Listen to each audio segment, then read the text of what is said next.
For today's vlog is on vacation nga pala kami ni Josawa. At habang naghihintay kami ng passcode ng aming hotel is tumambay muna kami dito sa restaurant at makapag-lunch na rin. Alam kong pagod pa siya ng time na yan, pero todo asikaso pa rin siya sa akin. Kita nyo naman nakangiti pa rin. At habang kumakain nga kami is nagkwentuhan muna kami. Nagkamustahan kasi nga halos 2 buwan kaming hindi nagkita. Although araw-araw naman kami nag-uusap through cellphone kahit LDR kami. Iba pa rin talaga yung lagi kayong magkasama.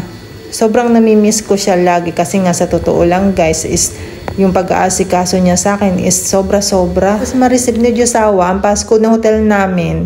Ayan, on the way na rin kami papunta ron para mag-check-in. After nga namin ma-drop lahat ng gamit namin sa hotel, ayan nagyaya na agad si Josawa sa center para mag-restaurant hunting. Kasi nga si Josawa mahilig yan sa mga kakaibang pagkain. Kaya every time nagbabakasyon kami, ganun lagi ang routine namin. Pag naghahanap nga kami ng restaurant, ayan nag-ikot-ikot muna kami. At talagang namamangha ako sa ganda ng lugar. Maraming tao ngayon at maraming nagsishow kasi nga weekend.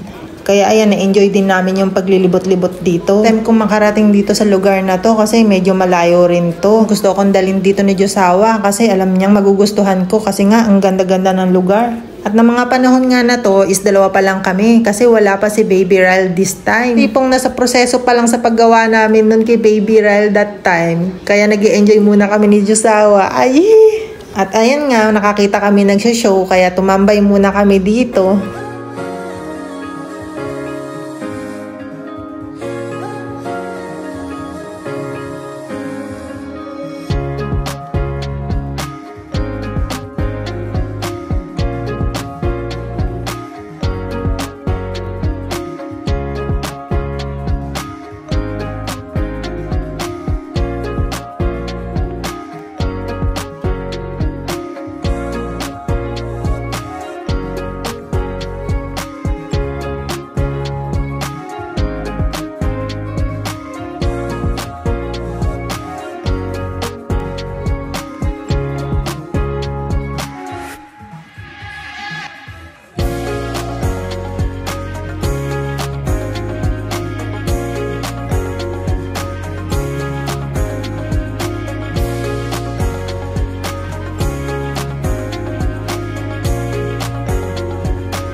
At sa sobrang enjoy nga namin sa center, pagbalik namin ng hotel, sumama naman ang pakiramdam ko. Nung pala tatrangkasuhin ako kinagabihan. Kaya 4 na araw din kami na-stuck sa hotel. Sayang nga yung 4 na araw namin kasi ang dami pa namin pupuntahang lugar. After 4 days, ayan, tsaka na lang ulit kami lumabas. Pero sa totoo lang, masama pa rin yung pakiramdam ko. Pinilit ko na lang lumabas today kasi nga sayang yung pagkakataon na nandito na kami. Ang layo-layo pa naman ng lugar na to. At saka sa totoo lang, nahawahan ko rin si Josawa kaya pareho din kami may trangkaso. Kahit masama yung pakiramdam ko is nag-i-enjoy pa rin ako kahit papaano kasi nga ang ganda-ganda ng lugar na to. Ito yung kasi yung castle na merong nakalibing na reyna at hari, mga prinsipe at prinsesa. At meron ding lumang simbahan dito kung saan puro gold ang nasa loob. Historical ng lugar na to kaya gustong gusto ko rin puntahan. At saka tourist spot talaga siya dito sa Poland. Bakit nga kami sa taas papuntang castle is tinatanong ako ni Josawa kung okay lang ba ako. Which is pareho lang naman kaming masama ang pakiramdam pero pinipilit naming maging okay kasi sa pagkakataon ito sayang kung di namin pupuntahan. Sabi nga niya bumalik na lang kami sa mga susunod na pagkakataon. Pero sabi ko naman wag na kasi sa susunod na bakasyon natin sa ibang lugar naman tayo pupunta. Papalapit nga kami sa castle talagang namamangha ako. Para akong nasa kaharian talaga.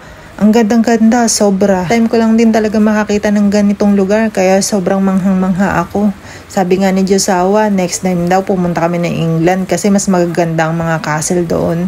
Matagal din kasi siya nagtrabaho doon kaya alam niya maganda yung lugar na yon. Totoo lang dapat sa Hungary kami pupunta pero sabi ko kay Josawa mas gusto kong pumunta dito at sa susunod pang lugar na pupuntahan namin kasi matagal ko nang pinapangarap na pumunta doon at sobrang sikat niya dito sa Poland kaya sa susunod na destination namin abangan nyo kung saan kami pupunta. Sa 1 week stay namin dito ni Josawa ay may susunod pa kaming destination kaya sana naman maging okay na yung pakiramdam namin para totally enjoy kami kung saan man kami pupunta sa susunod na araw. At medyo malapit na nga kami sa entrance. May kataasan din kasi itong lugar na to kaya malayo-layo din yung nilakad namin. Habang papalapit nga kami ng papalapit sa entrance is manghang-mangha na ako. At what more pa kaya sa loob na to. At habang naglalakad nga kami ni Josawa is hindi ko mapigilan ng umubo. Talagang nangangati nilalamunan ko pero sige pa rin.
At sa wakas nga, nakarating din kami ni Josawa. At kailangan nga niyang bumili ng ticket para makapasok kami sa loob ng castle. Kaya nga lang guys, bawal na doon ang camera. Kasi nga, puro gold ang nasa loob. Kaya pinagbabawal nila.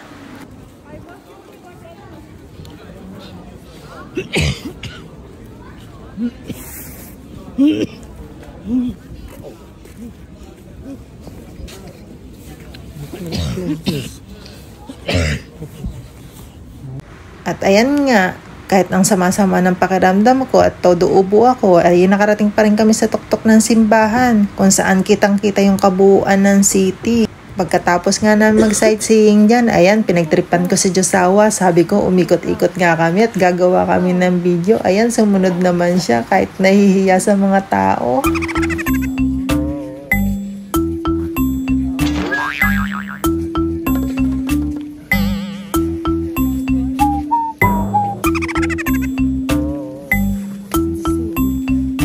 Pagkatapos nga namin makita yung loob ng castle at ng lumang simbahan, pumunta naman kami sa gawing likuran. Kasi sabi ni Josawa, maganda daw mag-sightseeing sa likod na to. Kaya doon daw muna kami mag-stay para makapagpahinga kami bago kami bumalik ng hotel.